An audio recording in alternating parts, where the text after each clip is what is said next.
When you go out on your journey, you never know where the ripples flow, and hearing them echo back is really amazing. And that's one of the key things that I was trying to do, this whole notion of creating awareness and getting people to understand if we shift our attitudes from negative to positive, from disability to ability, all we need to do is get involved and bust down some barriers.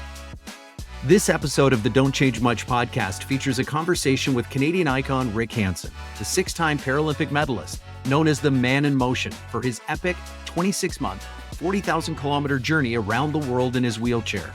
Rick shares his incredible message about mindset in the face of serious health challenges, and how, for more than 30 years and with almost $400 million raised, his foundation is creating a world without barriers for people with disabilities. So you describe it as the luckiest thing that ever happened to you. What's interesting is when I first had my injury, I literally thought my life was over as I knew it. And I probably would have sold my soul for the use of my legs. I thought everything had been dumped upon me, that I was wrong. I was blaming the driver, blaming my friend, Don, who asked me to switch sides on the truck. And then I started blaming my body for not healing. It was a tough, dark period for sure. But it's interesting when you're in those dark states, it rocks you to your core and you dig to the deepest place, and you have to be able to hang on to hope.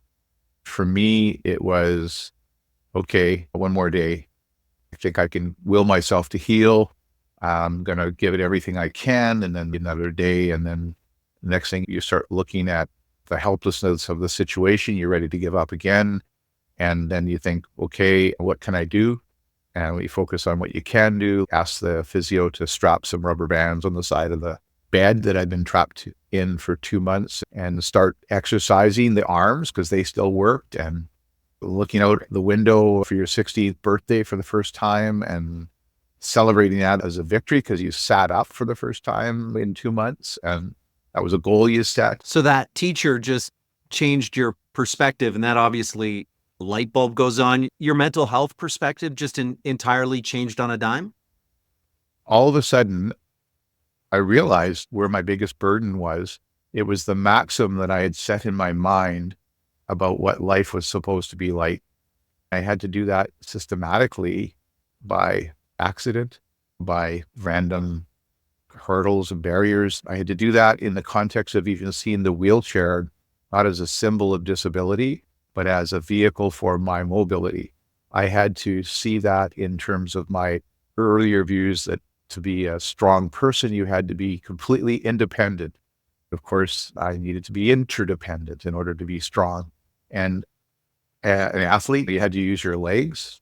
No. And so once I realized that, I all of a sudden, not only did I get rid of a constraining barrier in my head, I also started to see purpose.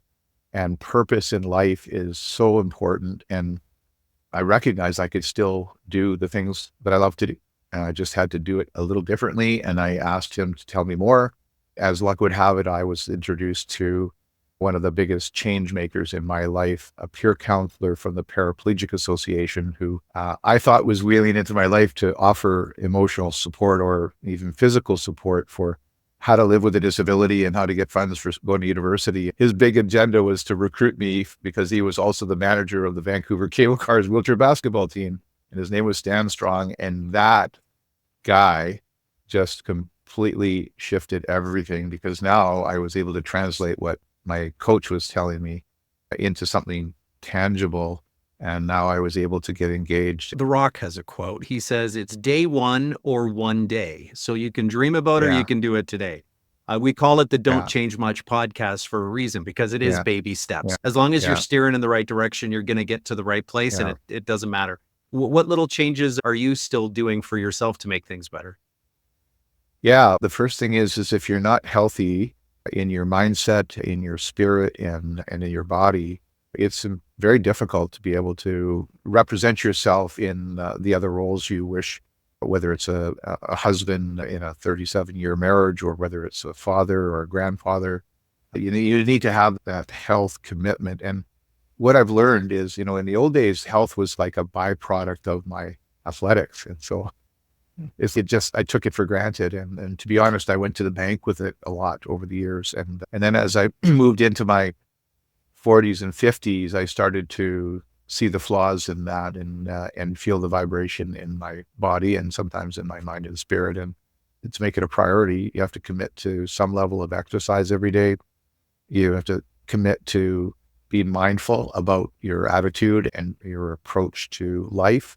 And then the other thing is to be able to keep reflecting on self-awareness and in your spiritual journey. I do that. I have a life plan. And I look at it from time to time because things change. And then I try to hold myself accountable. And at the end of the day, the accountability is, again, it's in the reflection of your time for the things you think are important and that you value. And if your time isn't matching that, you're out of sync. And because you can't aspire to do something if you're not putting the time in.